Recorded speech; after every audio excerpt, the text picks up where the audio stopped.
I spent 10 years loving Nathan, remembering his favorite watch, waiting for him to choose me. But then I saw a photo from our class reunion. He was there. With her. The same girl I once saw him with in high school, the one he swore meant nothing. He didn't tell me about the reunion. He didn't tell me she'd be there. That's when I knew I was just a placeholder. A week after the wedding, I walked Harvard's campus hand in hand with Leo, the boy I once saved who had loved me in silence. And for the first time I didn't feel too late. I felt free. The wristwatch gleamed under the warm boutique lights, polished silver case, deep navy dial and a smooth leather strap. Just like the one Nathan once admired offhandedly during a late-night scroll through a magazine. Something like this, he had said, is clean, reliable. Feels like it won't go out of style. I remembered the way he said it, so casual, so offhand, probably forgetting it 10 minutes later. But I didn't forget. Now with his birthday just around the corner, I stood at the counter, wallet in hand, choosing that exact model. Because even if things between us weren't exactly perfect these days, even if our conversations were becoming more practical than warm, I still wanted to do something thoughtful. "Would you like this gift wrapped?" the clerk asked. "Yes, please," I said, forcing a polite smile. As he walked to the back to prepare the box, I pulled out my phone to check the time, but a notification caught my eye. Class reunion chat, new photo. What a night. So glad we could all make it. I almost ignored it. The group had been silent for years. But the thumbnail of the photo looked crowded, familiar. Out of habit, I tapped it open. And then time stopped. A sea of smiling faces. Old classmates. Dim restaurant lighting. The banner in the background read, 10-year reunion. And there, at the center, wearing a black jacket, his trademark crooked smile on full display, was Nathan Hale. I froze. Standing beside him, unmistakably close, was Sabrina Lynn. Her arm nearly brushed his, her head tilted slightly toward him. She looked stunning as always, soft waves in her hair, effortless elegance. Like the kind of woman who never had to try too hard to be the center of attention. My fingers clenched around the phone. The caption said it all. Reunion. 2 nights ago. But Nathan hadn't said a word. That night he told me he had an urgent client pitch and couldn't meet up. We'd even been on call. I helped him proofread slides while he scarfed down instant noodles. I'd offered to send food, but he said not to bother. He wasn't working. He was at the reunion. With her. The same girl I'd once thought I'd lost him to. The same girl I'd never been able to compare to. The same girl who once made me feel like I'd imagined all my moments with him. Flashback, 6 years ago. It was the last day of the school festival. I was heading to the art building when I saw them through the open hallway window. Nathan and Sabrina. They were under the banyan tree where we all used to hang out after classes. She was laughing at something he said. He wasn't touching her, not exactly, but he leaned in and there was something in the ease between them that made my stomach twist. I stopped mid-step. The envelope in my pocket crinkled. A note I'd written days ago. My confession. All the feelings I'd kept locked away. But I didn't move. I watched from a distance. And I turned around. I never gave him the letter. Later that afternoon I found Nathan alone near the gym lockers, taping up a poster for the final event of the night. "Hey," I said, trying to sound normal. He turned, grinning. "Hey Kara. You left early." "Got tired," I shrugged. I waited a second, then casually asked, "So, you and Sabrina?" He looked confused. "What about us?" I shifted my weight. "Do you feel anything for her?" He blinked, surprised. Then shook his head without hesitation. "No. I mean, she's great, but nah. It's not like that." He said it so simply. Like it wasn't even a question worth asking. I laughed it off, said just wondering, and we moved on to other things. He never asked me why I'd brought it up. I never told him. But that answer, "Nah, it's not like that," had stayed with me for years. A small, silly flame of hope. Present day. "Miss," the shopkeeper placed the now-wrapped box on the counter. "Would you like a receipt?" I nodded and took the bag, murmuring my thanks. As I stepped outside, the wind slapped my face, brisk and cold like reality. The image of that group photo burned behind my eyes. Nathan had gone. He had seen Sabrina again. And never once mentioned it to me. I clutched the box in my hand. This watch, this carefully chosen, lovingly saved for gift, now felt like a prop in some joke I wasn't in on. The flashbacks wouldn't stop. Of me standing alone in high school holding back a confession. Of his casual smile when I asked about Sabrina. Of all the birthdays, the coffee runs, the late-night ramen, the ways I had always tried to be enough, waiting for him to see me. No. He was still with her. Or at least close enough to be in the picture. But I wasn't even in the frame. I stood outside Nathan's apartment door with the weight of a ribbon-wrapped box in my hand and the sharpest silence pressing against my ears. It was supposed to be a simple surprise. Drop off the watch, the same one I had picked out with quiet pride only a few days ago, and maybe slip in a card if I had the courage. Something thoughtful. Something soft. But now it just felt like a test I already knew I'd fail. 2 nights. That's how long he'd stayed silent after the class reunion. 2 nights of him pretending he was working late. 2 nights of me making excuses on his behalf. I should have turned around. But I didn't. I lifted my hand to knock and paused. There were voices coming from inside. Muffled but clear. One of them was Nathan's. The other, Mark. I leaned in instinctively. Not to eavesdrop, not intentionally, but something about Nathan's tone pulled me still. Come on, man, Mark was saying. You're overthinking this. Nathan let out a dry laugh. I'm not. She's been with you through everything, Mark pressed. You really gonna screw this up just because Sabrina's back in town? Silence. My stomach tightened. Nathan spoke again, quieter this time, almost like he was trying to convince himself. "'Cause, great," he said. "She's always been great. But, that word could ruin a decade. When someone throws themselves at you, it just doesn't feel the same, you know?" he continued. "It's not like chasing someone. It's not the same satisfaction." My heart dropped like a stone. In my hands the watch felt heavier. My fingers tightened around the box, digging into the ridged paper. It was suddenly hard to breathe. Throwing myself at him? Is that what I'd been doing all these years? The late-night calls. The small surprises. The thoughtful texts. All the ways I tried to fill in the silence he left behind. I took a shaky step back. He couldn't see me right now. Not like this. Not with the truth still echoing behind his door like smoke from a burned bridge. I turned around, my heels quiet against the hallway floor, and pressed the elevator button with a trembling hand. The street outside was unusually bright for a late afternoon. The sunlight hurt my eyes. I walked without thinking, the box still in my hand, my chest burning. At the corner of the block, a green-painted trash bin stood waiting by the curb. I stared at it for a long time. This gift, this stupid, expensive, perfectly wrapped gift, had once meant something. Not just because of what it was, but because I thought I mattered enough to give it. Now it was just proof of how far I had misread everything. Without hesitation I dropped it in the bin. No drama. No second glance. Just gone. When I got home the quiet hit harder than I expected. I walked straight into the bedroom and stood in the center, scanning the shelves, the dresser, the corners filled with years of us. A framed Polaroid from the weekend trip to the lake. Gone. The snow globe he brought me from New York. Gone. The stack of birthday cards. The his and hers coffee mugs. The plush panda from the claw machine he insisted he'd win for me even after wasting $18. All gone. Into a box. No hesitation. No ceremony. I even opened the gallery on my phone and began deleting, one by one. Every photo where I tilted toward him. Every one where I was smiling and he was just standing still. It wasn't anger driving me. It wasn't heartbreak either. It was the emptiness that followed a long, painful wait. I wasn't sad he didn't love me. I was sad that I let myself believe he would. Later that night, as I sat cross-legged on the floor of my living room surrounded by half-filled trash bags and open drawers, my phone buzzed. A new message.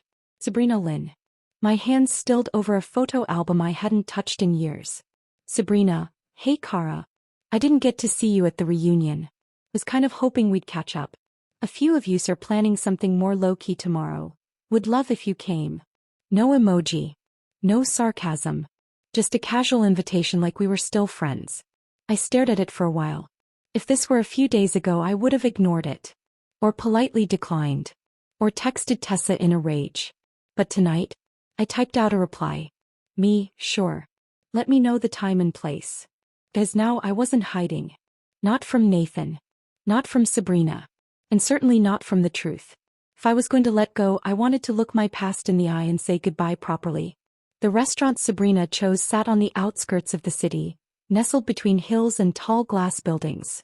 One of those places with lantern lights and ivy-covered walls, designed more for atmosphere than warmth. It was the kind of place where the food came in curated portions and everyone spoke in slightly lower tones. I arrived 10 minutes early, partly out of habit, partly to keep my nerves in check. Mark waved me over the moment I stepped in. He was Nathan's best friend since high school, still tall and easygoing with that same dimpled grin girls used to whisper about in the hallway. Next to him sat Tessa, the woman he'd been dating for the last 2 years, and my closest friend since college.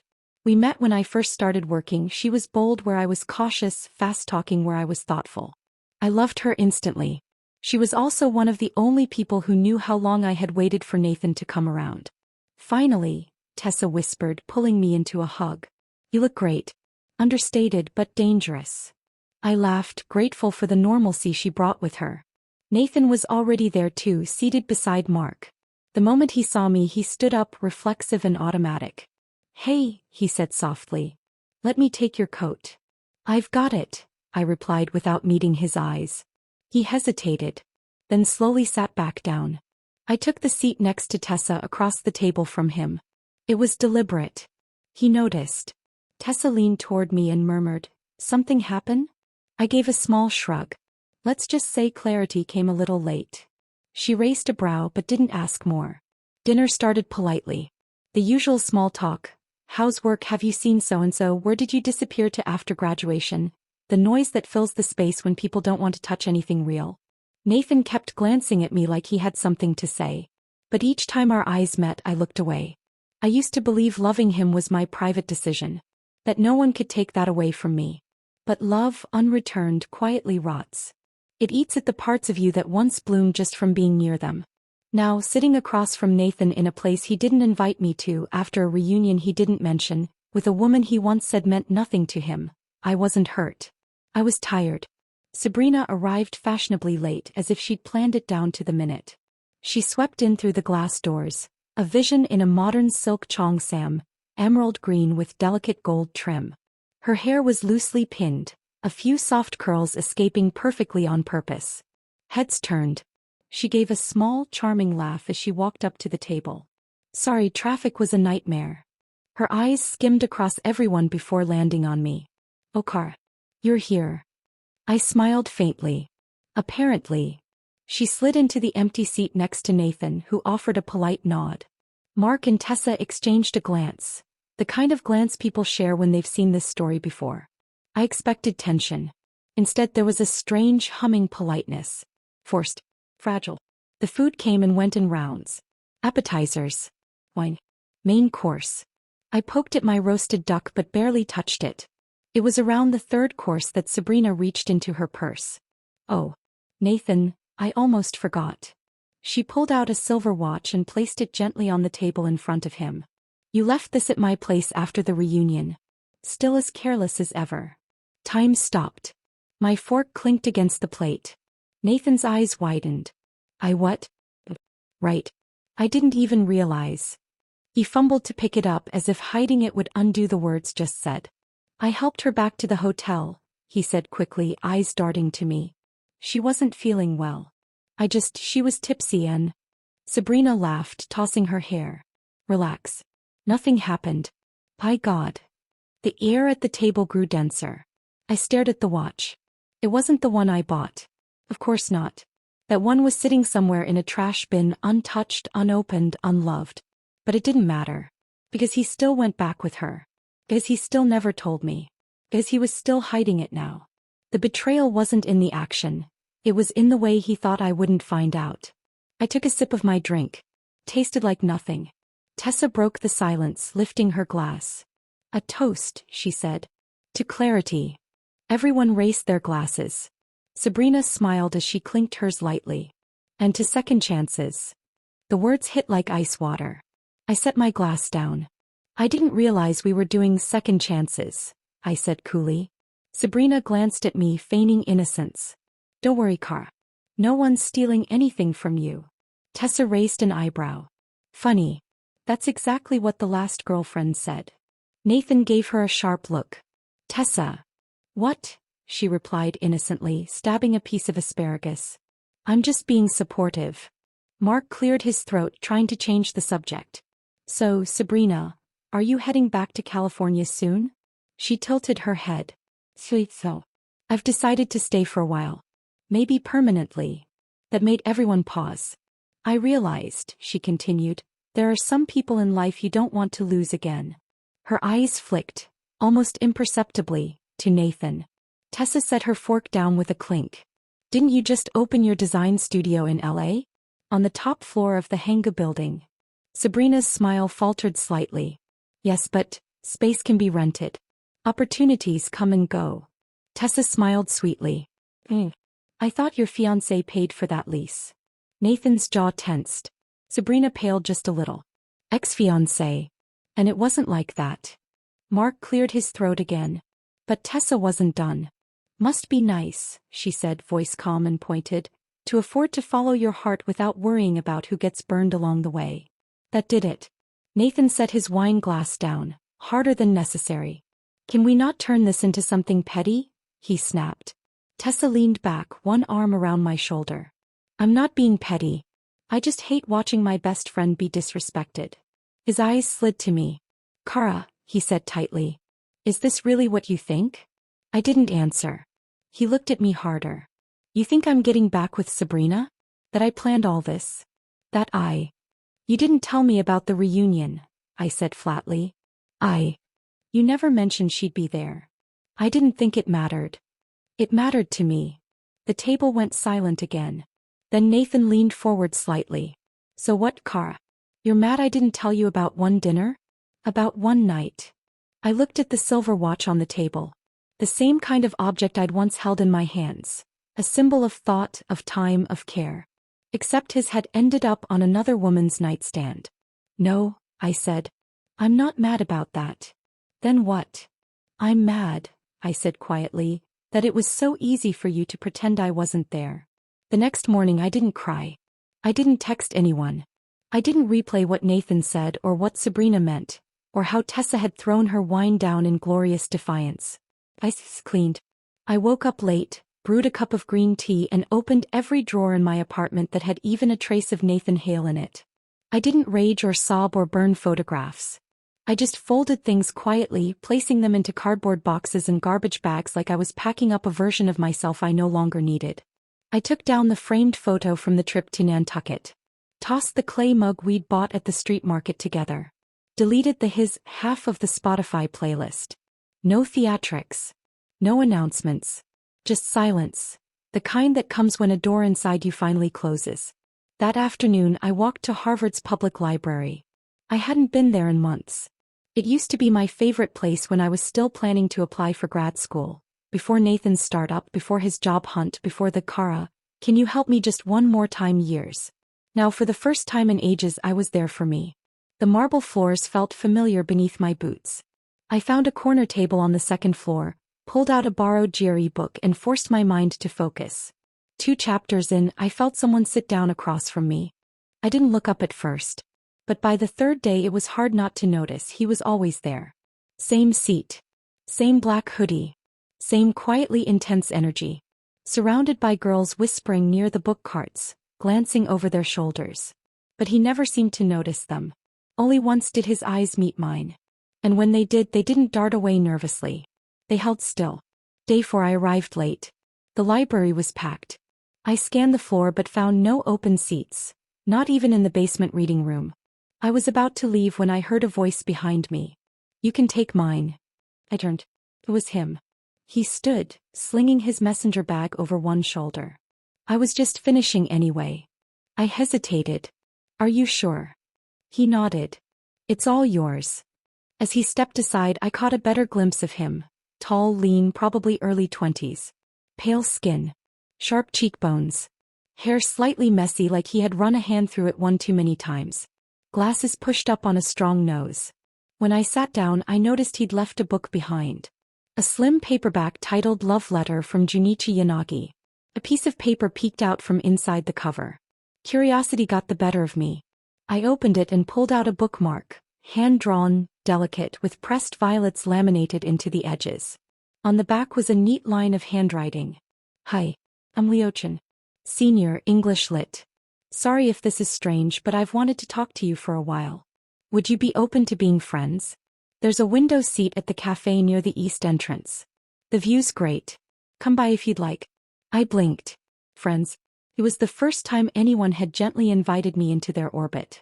Not demanded. Not assumed. Not expected.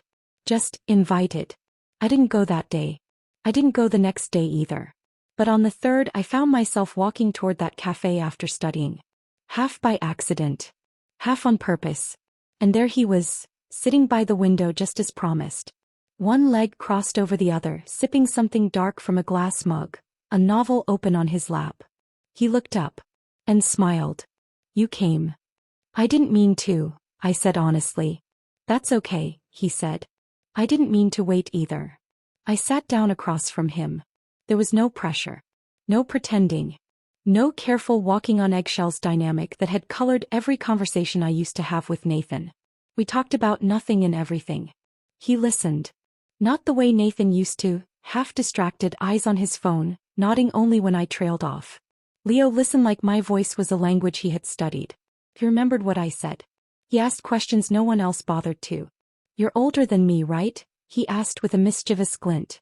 What's that saying, 3 years older holds a gold bar? I narrowed my eyes. I think it's 6 years. 3's close enough. I'll take it. We both laughed. I was still cautious. Still guarded. But for the first time in a long time I didn't feel like I was trying to keep up. I wasn't chasing anyone. I wasn't waiting to be chosen. Leo wasn't running ahead. He was walking right beside me. Leo showed up the following Thursday morning with 2 bags full of groceries and a sheepish smile. I may have overdone it, he said, holding up a pack of rice noodles, 3 jars of chili oil, and something that looked suspiciously like hand-pulled dough. You cook like my grandmother shops for a family of 8, I laughed, stepping aside to let him in. She sounds wise. He moved through my small kitchen like he'd been here 100 times, carefully washing vegetables, boiling stock and seasoning like a pro. I sat on the counter with my knees pulled up, watching him with a growing sense of ease and disbelief. No guessing games. No unspoken tension. No chasing.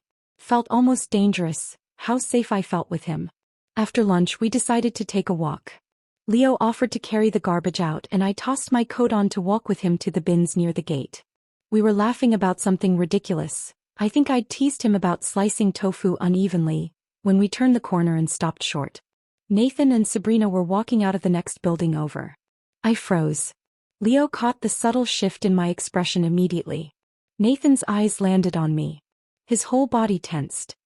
He was still in his gray coat, one hand in his pocket, the other holding a paper cup of coffee. Sabrina had her arm looped through his. The second he saw Leo standing beside me, groceries in one hand, my apartment key dangling from the other, his expression cracked. Kara. He said it like a warning. A demand. A tremor. I gave him a flat, polite nod. Nathan. He stepped forward quickly. Can we talk? I'm busy. With him. He nodded at Leo, voice already sharp. You're bringing some guy home now? Leo remained still, silent. Watching. Respectfully waiting for my cue. Nathan's voice dropped. You live alone. Do you think that's safe? Do you think that's appropriate? I crossed my arms. My personal life isn't your business. Sabrina, standing a few steps behind, gave a small laugh. Relax, Nathan. We all get it. Kara's just moving on. Leo's hand flexed slightly, but he didn't speak. Nathan stepped closer. Kara, I'm serious. You don't know this guy. You're being reckless. I stared at him. You're calling me reckless? After what you've done. He looked like he wanted to protest, but I didn't let him. You hid things from me. You kept Sabrina a secret. You lied about a reunion and left your watch at her hotel room. And now you think you have the right to question me? Nathan's jaw tightened. You've really changed. Good. He took one more step, grabbed my wrist. Just tell me who he is. Before I could respond, Leo stepped forward, his voice calm. I'm Leo-chan, he said. Senior at Harvard. English Lit. I like spicy noodles, horror books and slow walks in used bookstores. and I would never hurt her. Now let go of her wrist. Nathan blinked, then scoffed. You're just a kid. Leo tilted his head slightly. And yet I know how to treat her better than you ever did. I almost laughed. But Nathan, instead of saying something else, pointed at me. Soya, I'm warning you. I didn't let him finish. I stepped back, lifted my foot and kicked him hard in the shin. He let out a yelp, stumbling back with an angry curse. Don't ever touch me again, I said coolly. You and Sabrina? Perfect match. Both full of surprises. Then I turned on my heel and walked toward the building, Leo trailing silently behind me. From behind, I heard Sabrina trying to catch up with Nathan, her heels clicking against the pavement. Nathan, wait, what was that? He didn't answer. He just stared after me, chest heaving, face pale with rage and something far more painful, regret. Go back to California, he finally muttered. Stop ruining what little I have left with her. Leo waited for me just outside my apartment door. I fumbled with the keys, still shaking a little. He reached out and gently took the keys from my hand, unlocking the door like it was nothing. I stepped inside and turned around. He stood at the threshold, unsure. You coming in? I asked. He looked relieved. Only if you promise not to kick me. I laughed, really laughed. And just like that, something new opened. Not loud. Not dramatic. Just quiet. And real. Leo didn't ask me for a label. He didn't push for exclusivity, didn't hint around the topic, didn't hover like he needed me to confirm something for his sake.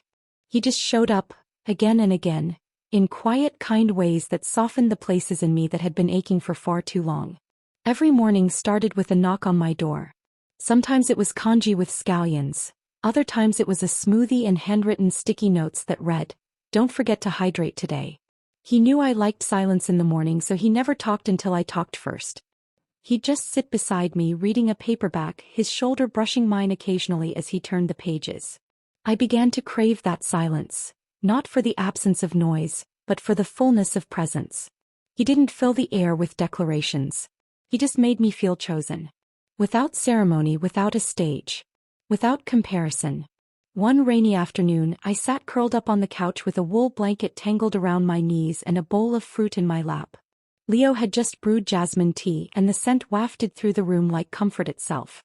He moved quietly across the space, adjusted the pillows, placed the tea tray beside me. I didn't notice his phone in his hand until I heard the gentle click of a shutter. I looked up, startled. Did you just take a picture of me? He grinned, not apologetic in the least. You looked peaceful. I wanted to remember this version of you. I raised a brow, suspicious. This version. The one where your eyes don't carry him anymore. My heart stumbled in its rhythm. Before I could answer, he tapped something on his screen. Posted.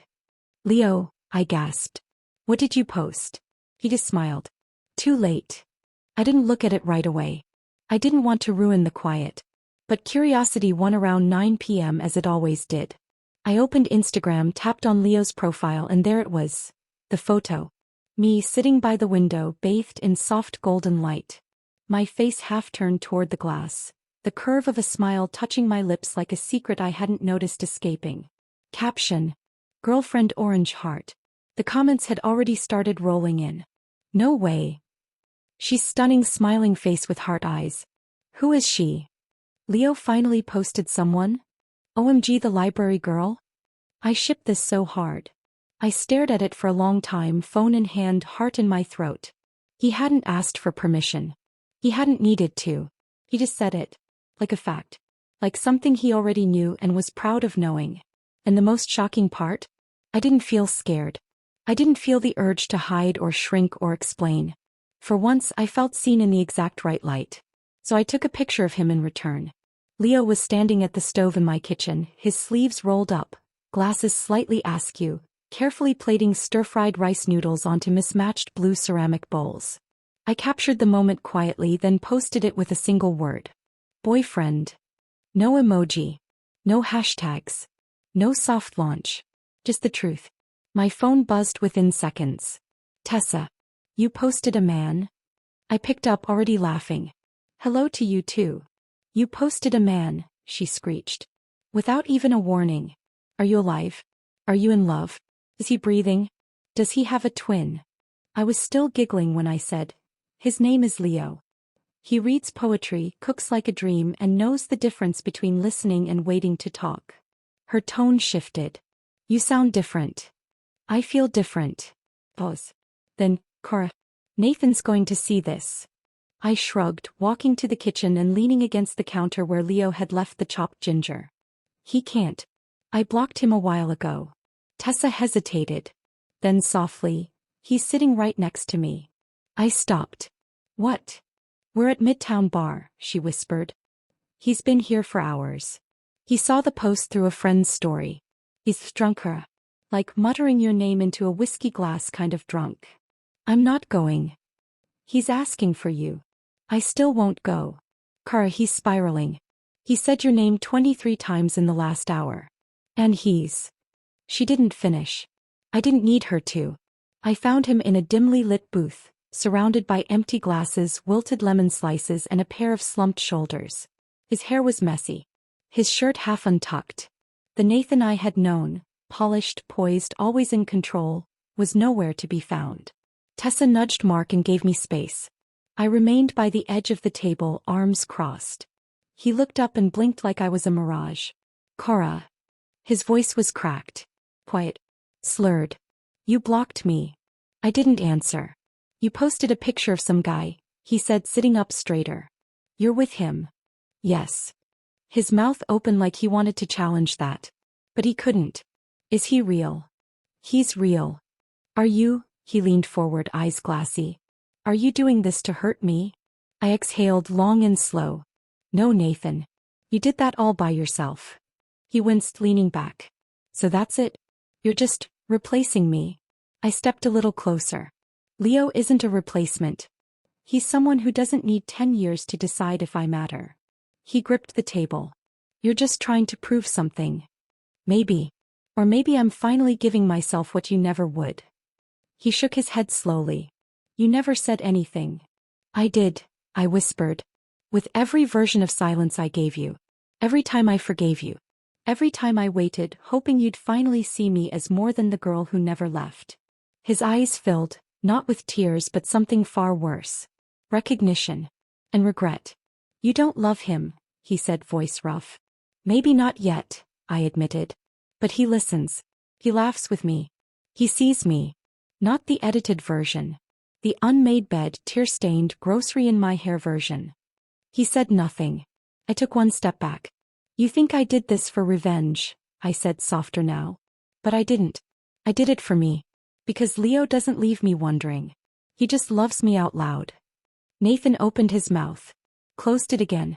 Then finally, quietly, did you ever love me? I paused. I don't think I loved you, I said. I think I loved the idea that one day you might love me back. Then I turned. And walked away. Outside, Leo was waiting in his car, leaning against the hood with a paper bag in his hand. Hey, he said when he saw me. What's that? I figured you'd need something salty after this, he said. So, fries. And milk tea. I almost laughed. Instead, I stepped into his arms and let the night press against my back while the world fell quiet. For the first time, I didn't feel like I was holding on to the past. I felt like I was choosing the future. Mark and Tessa's wedding was the kind that felt like it had been plucked straight from a bridal magazine. Soft florals, silk ribbons dancing in the breeze, and laughter that lingered like perfume. Every detail shimmered, down to the personalized napkins with tiny gold foil M&T initials stamped near the edge. But none of it shimmered as brightly as the man beside me. Leo wore a sleek black suit, tailored to the inch, collar crisp, and tie knotted in that charmingly loose way that only made him look more confident. When he stepped out of the car to open the door for me, I heard someone audibly gasp. We weren't the spectacle of the wedding, but we were the quiet showstopper that made people nudge their neighbors and ask, "Is that her new boyfriend?" Yes, he was. The courtyard buzzed with music and clinking glasses as we arrived. Leo's hand remained gently at the small of my back as we wove through guests. His fingers didn't tighten or shift when people stared. He didn't shrink. He didn't hesitate. We passed the reception table and someone called out from across the patio, "Cara, you look incredible." I turned with a wave, and that's when I saw Nathan. He was by the champagne fountain mid-pour and mid-stare. His glass tilted slightly, just enough for the liquid to spill over the rim. He didn't seem to notice. His eyes weren't on me. They were on Leo. More specifically, on Leo's hands still resting on my waist. Recognition hit him in stages. First the confusion. Then the narrowing of his eyes. Then the full realization. Leo wasn't just my date. He was someone from years ago. Someone Nathan used to brush past in hallways and barely register. The quiet underclassman who once borrowed my notes and always sat a row behind. Now standing beside me like he had always belonged there. You remember him, don't you?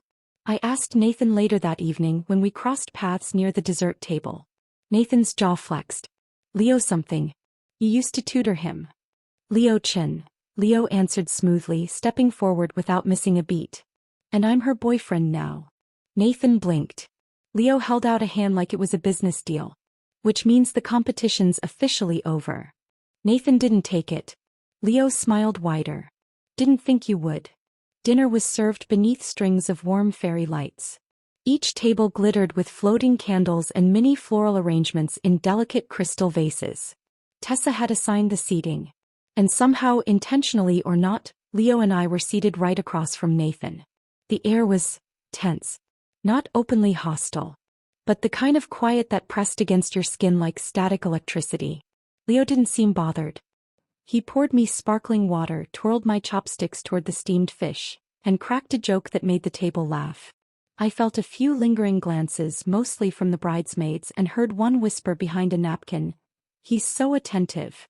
I smiled politely but kept my eyes on my plate. I could feel Nathan's stare burning into my profile. He hadn't said a word since sitting down. Just silently ate, lifted his glass and stared. When I laughed at something Leo whispered in my ear, Nathan's spoon clattered against his plate. No one commented. But I felt the invisible thread pulling tighter. Leo reached over to brush a strand of hair from my cheek. That's when Nathan finally spoke. Funny. You used to hate PDA. I froze. The entire table stilled. I glanced up. Nathan's eyes were dark, unreadable.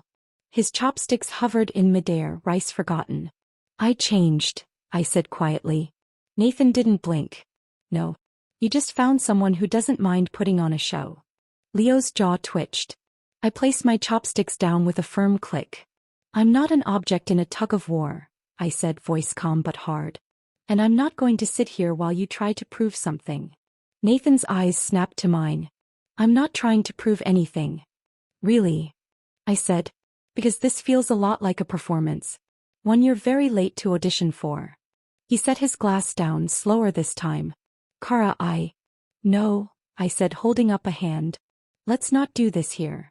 Nathan looked around.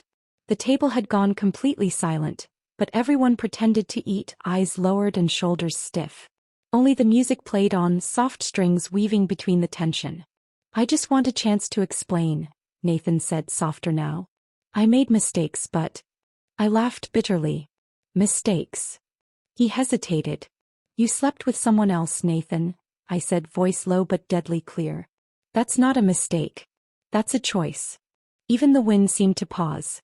His mouth parted but nothing came out.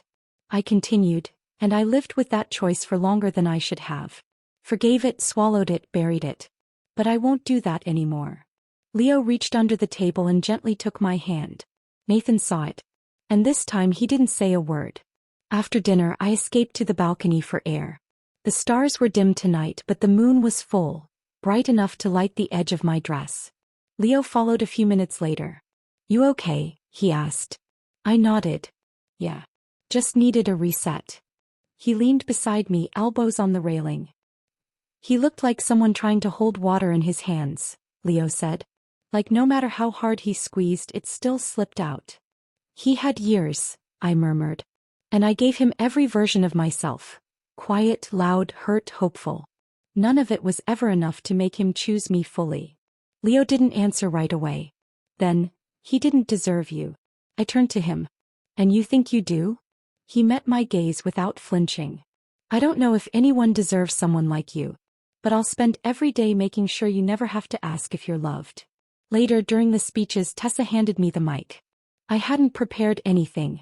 But when I stood at the front under the glow of lights and cameras I didn't freeze. I found Tessa's gaze. Then Mark's. Then Leo's. And for the first time I said it clearly. Love, I began, shouldn't be something you have to beg for. It should be loud, kind, and visible. A quiet murmur of agreement rippled through the crowd.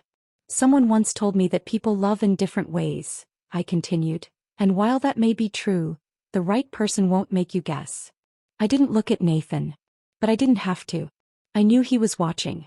They'll hold your hand in public, bring you tea when you're sick, and post about you without worrying what anyone thinks. Because to them you're not a secret. You're the answer. I raised my glass. To Tessa and Mark, a love that's loud, kind, and visible. The applause was thunderous. Leo kissed my cheek. Cameras flashed. People cheered. And across the courtyard Nathan clapped too. But his smile never reached his eyes. That night, as guests spilled out into the courtyard and the cake was cut, Nathan stepped outside alone, hands shoved into his pockets. Tessa found him leaning against a column, eyes lifted toward nothing. She looks happy, he said. Tessa tilted her head. No. She looks seen. He didn't respond. After the wedding, everything felt lighter. Not just because of what was said at dinner or what wasn't, not even because of the finality in Nathan's expression. The quiet defeat in his eyes when I told him sleeping with someone else wasn't a mistake, it was a choice. No. It was because for the first time in 10 years I wasn't waiting.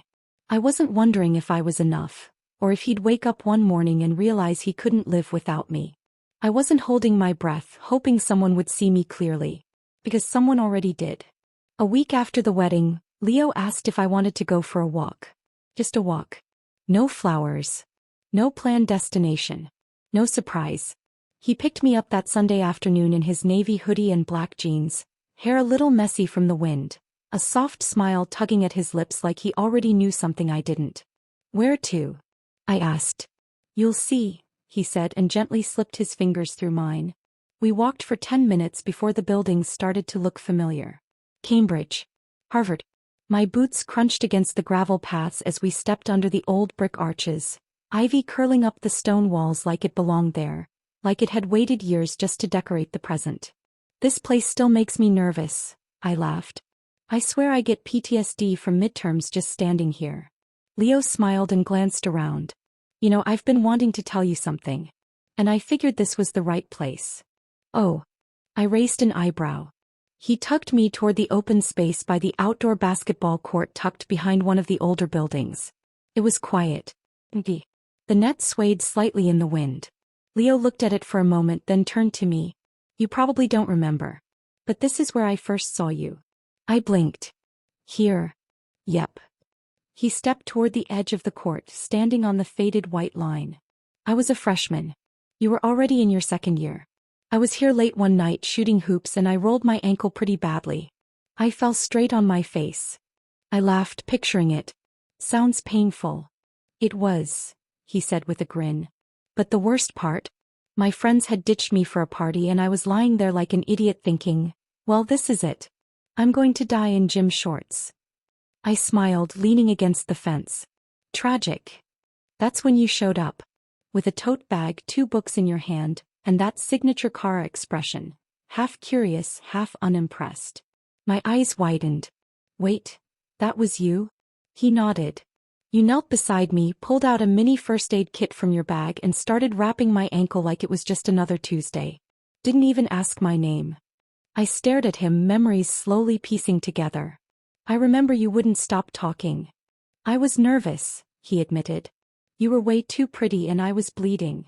I laughed again, covering my mouth. Leo's voice softened. You handed me an ice pack from your lunch bag. Then you stood up and said, next time maybe look up while dribbling? Oh my God. I limped back to my dorm with a bruised ego and a crush the size of Boston. My smile faded into something quieter. Something gentler. You never said anything. I was just some awkward underclassman, he shrugged. You had your world. Your friends. And to him. Nathan. Of course he meant Nathan. The silence between us stretched a little.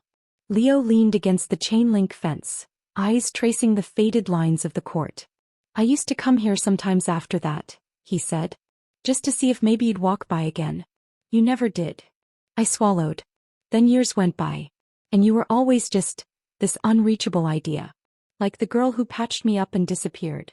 I looked at him. And now? He turned to me fully. Now you're the woman who chose to stay. My throat tightened. He stepped closer, brushing a strand of hair behind my ear. I never thought I'd get a second chance. I didn't think I'd even be remembered. But when I saw you again standing outside that reunion hall holding that watch, I knew. Knew what? That this time, he whispered, I wouldn't be invisible. We sat on the cold bench just outside the court, hands still entwined. A group of students passed by with laughter and skateboards, but I barely noticed them. All I could hear was the echo of my own heart, steady, unhurried. No longer begging to be heard. I wasted so much time, I murmured, staring at my knees. 10 years, Leo. 10 years waiting for someone who never looked back. You didn't waste it, he said softly. You were learning how to love. You just hadn't learned how to choose yourself yet. I turned to him. His eyes held nothing but sincerity. I watched you from a distance all those years, he continued. Not because I was afraid, but because I knew you weren't ready. Not for me. Not even for you. And now. He smiled. Now you're here. And I finally get to stand beside you. We wandered the rest of the campus slowly, past the science buildings, the dorms, the old bookstore with the creaky wooden floor. I stopped outside the main gate, tracing my fingers across the metal bars I used to lean against while waiting for late-night buses. How many times had I stood there, hoping for a call, a message, a sign from Nathan? How many versions of myself had broken silently in these very shadows? And yet now, under the same fading sun, I felt whole. I didn't show up too late, I whispered. Leo looked over. I turned to him with a slow smile. I finally showed up for myself. He didn't say anything. He just took my hand again. And together we walked forward. The end.